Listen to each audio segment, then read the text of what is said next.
welcome to your Cohesion Classroom. In this lesson, we'll take a look at strategies for addition. At the end of this video, you'll have access to our tips and takeaways, allowing you to focus on the content being presented. You can always access any of our tips and takeaways from the lesson page before or after watching the lesson.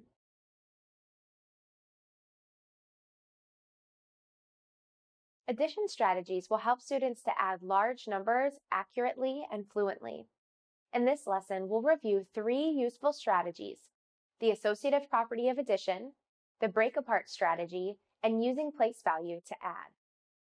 This lesson will have a different format than usual, as we'll examine the mastery and misconceptions of each strategy individually instead of the mastery of all 3 and then the misconceptions of all 3.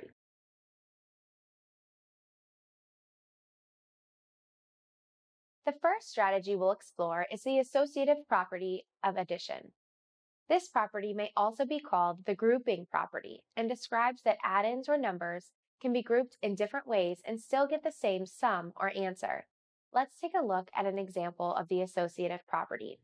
When finding the sum of 42 plus 28 plus 14, the first step is to line up the numbers by place value. Next, group the ones together to make them easier to add. Notice that 2 plus 8 gives you 10. Then add the 4 to 10 to make 14. It's easier to break the addition of the ones place into 2 smaller addition sentences than trying to add all 3 digits at once. Place the 4 under the ones column. The digit in the ones place of 14 is 4 and stays in the ones place. The digit in the tens place in 14, 1, and is regrouped to the top of the tens place.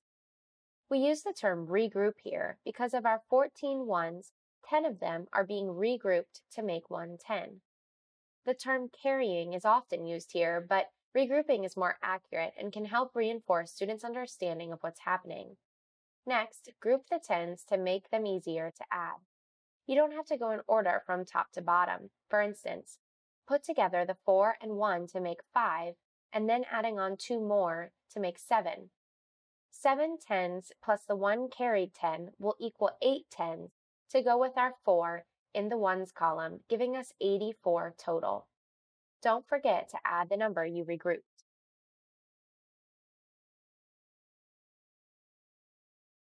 A common mistake students might make is regrouping the numbers without making it easier to add. In this case, encourage students to try and make groups of 5 or 10 when grouping the numbers together. Students will often forget to add the regroup number. Encourage them to make this the first or last step of their routine for adding the tens or hundreds place.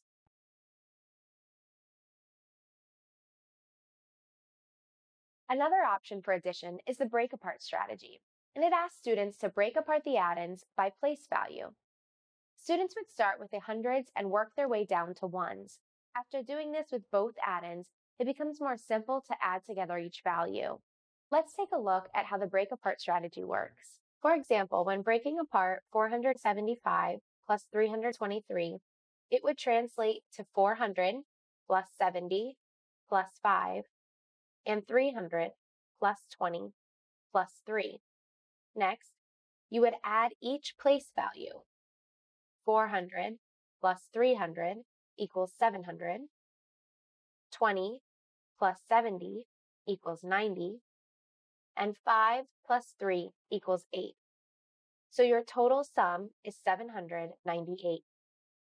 Regrouping is made a little friendlier with the break-apart strategy. Suppose we were adding 475 plus 343. Now we have 70 plus 40, which equals 110. We don't need to regroup our 100 here. We just add all our sums together like before. 700 plus 110 plus 8 equals 818. Now you may need to regroup when adding sums, but you're adding nice round numbers, so it's easier. Or these are numbers students can often add up mentally without regrouping on paper at all.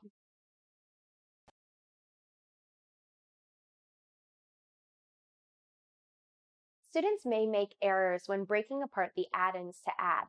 For example, showing that the 4 in 546 represents just 4, rather than 40.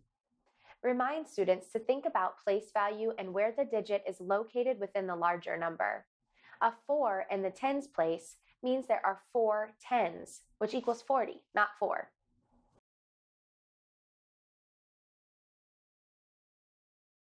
The final strategy is using place value to add. Let's see what that might look like.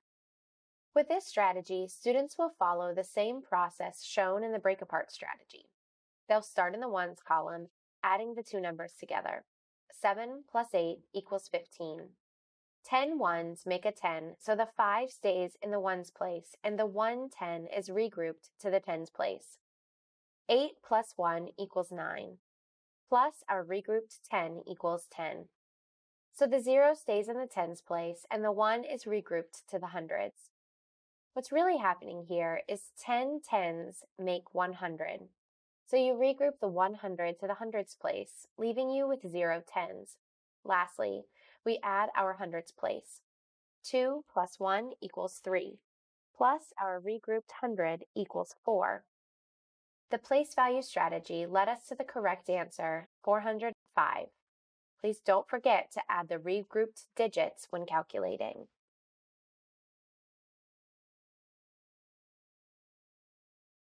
Students may forget to regroup and try to write a two-digit number in the ones place.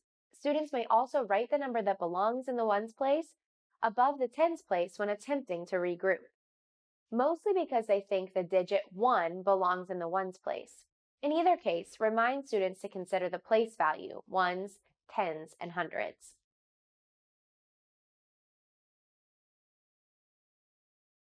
Keep in mind that some strategies may work better for certain problems. Talk to students about why one might work better than another for any given problem. When students struggle, always go back to place value. Sometimes when students are missing the foundational understanding of ones, tens, and hundreds, they'll really struggle with these strategies. Drawing models of place value representations of numbers may also be helpful. For example, a dot for each one, a stick for each group of 10, and a square for each 100. To gain a full understanding of this concept, visit the lesson page to view the rest of our addition lessons.